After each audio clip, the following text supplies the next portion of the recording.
So you think you want to be a dumpster diver, eh? Well, my friend, you've come to the right place. Dumpster diving isn't all about retail stores and Bath and Body Works and finding mountains and mountains of toasters and Keurig coffee makers. There's a lot more to it than that. There is the hunt, there is the consistency, there is the determination, there is the reason or reasons why you are doing what you are doing. There is the planning, the preparation, the follow through. Then there's everything you've got to do after. Where are you going to put the stuff? What are you going to do with it? Are you going to keep it, donate it, sell it?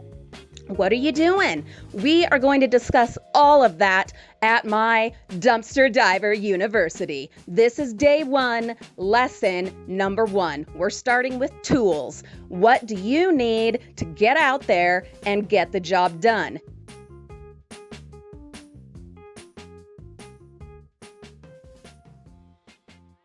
Here we go. Physical tools. Tomorrow we'll talk about mind tools and all that other good stuff that comes along with and is very necessary for successful dumpster diving endeavors. But today, let's just go into the physical tools. Right here, I've got a pair of gloves. Now, those of you who have been with me for a long time know that I don't usually wear gloves. I've been so naughty for this whole decade of dumpster diving. Luckily, I have been so fortunate and have never had any real issues beyond little scratches and a smushed finger. Gloves wouldn't have helped that anyway. But this year, I got these awesome new gloves, and well, I guess I got them last year now. And I'm going to do another video just on these gloves and how I got them for free. They're high quality, super nice gloves. We're going to be reviewing them and telling you the story behind them. Anywho, I am committing right now to making a serious effort when it comes to wearing gloves consistently while diving. So there's tool number one that any smart person, any reasonable person would recommend: gloves, okay? Definitely. All right, what else? I have a rake. Here it is. You can kind of see it. It's got 4 tines on it. You could do 3 tines as well. These are like 10, 15 bucks, Walmart, Lowe's, Home Depot. You don't need top of the line, anything crazy fancy. This does the job. It's got a long handle. You're not always going to be able to or want to get into the bins, especially if it's for one lone item sitting there on the floor at the back end of the bin. This comes in so handy. I've been able to grab pretty much everything I could possibly need or want to grab with my rake. Super awesome. Always keep it in the van because you never know when an opportunity is going to come up, when you're going to have a free minute to stop by your favorite bin. This is amazing. Other thing, you want to have a grabber of some kind, all right?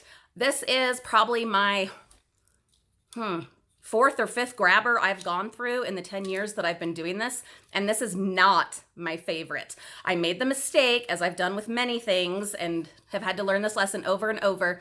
You get what you pay for on some stuff. Sorry, just had some chicken. On the rake, no problem, all right? You don't need anything super crazy. It just needs to be, durable enough. You're not raking gravel, all right? So you don't need to spend a lot of money on that. That's the point I'm getting to. But with your grabber, you want quality, you want durability, you want something that's actually going to be able to hold something more than a piece of paper. This one's garbage. It's garbage. I only have it because I'm too cheap right now to invest in a new one, but I am going to get a new one for this next dumpster diving season, which will be starting in about 2 months. So hang in there, it's coming. When you get your grabber, get a good one. Test it out. Try it out with all the stuff that's sitting next to it on the shelf there at the store. See if it will really work. You're limited with length when it comes to your grabber, which is why the rake comes in. It took me a few years, several years of using my window scraper. I had a really long windshield ice scraper, and I was using that, and I was using different a mop stick. Anyway, all kinds of different things. I had a hook on the end of something once that I taped on. Finally found the rake. That was my saving grace. So you're going to want a grabber, but for things that are further away, you're going to need a rake. One last physical tool is my step ladder. All right. I'm not going to bring it over here to show you, but yeah, there you go. My step ladder. I am only 5'3". I'm short. I am not physically fit. I'm working on that. but we're not there yet. I have all kinds of physical problems, joint problems, rheumatoid arthritis, you name it. It's happening here in this body. But what I don't have are excuses. I know that everything I just said sounded like a lot of excuses, and with the wrong attitude, those could be excuses. But I don't play that game because I have dreams and I have goals and I have reasons for why I am doing this. Stay tuned for tomorrow's video where we will be talking about those reasons, all right? I have to find innovations. I have to, modify, figure things out. Find a way to make it happen rather than focusing on the reasons why it can't happen. That's where the step stool comes in. I use it and it is fantastic. It helps me to get in and out of the bin or just to be able to get up high enough to be able to reach in and get what I need without having to climb in. They're not super duper expensive. It is a bit of an investment.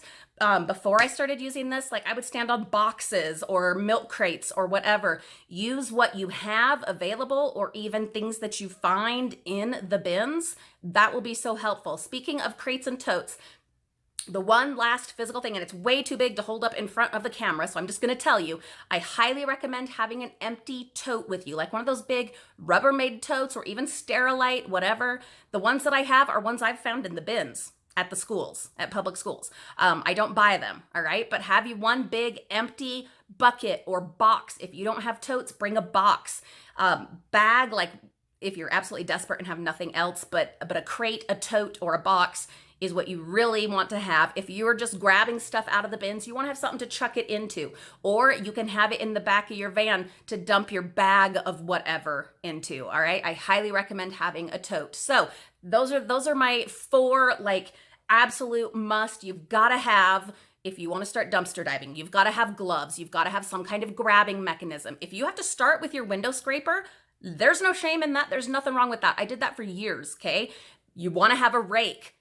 I say that's your top number 1 first priority investment behind gloves.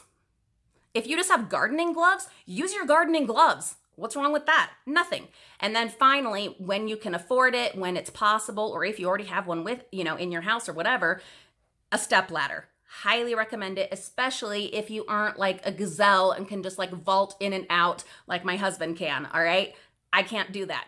Anyway, all right, that's it. I've got to get to school. Those are the tools for today. Thank you for joining me at Dumpster Diving University. Come on back tomorrow and we're going to talk about reasons, because if you're going to do this, you've got to have a reason or it is just not going to last. Thank you so much for joining me. Be sure to like and subscribe. You don't want to miss out on all of the fabulous lessons that we are going to learn here at Dumpster Diver University. And please feel free to share. Bye-bye.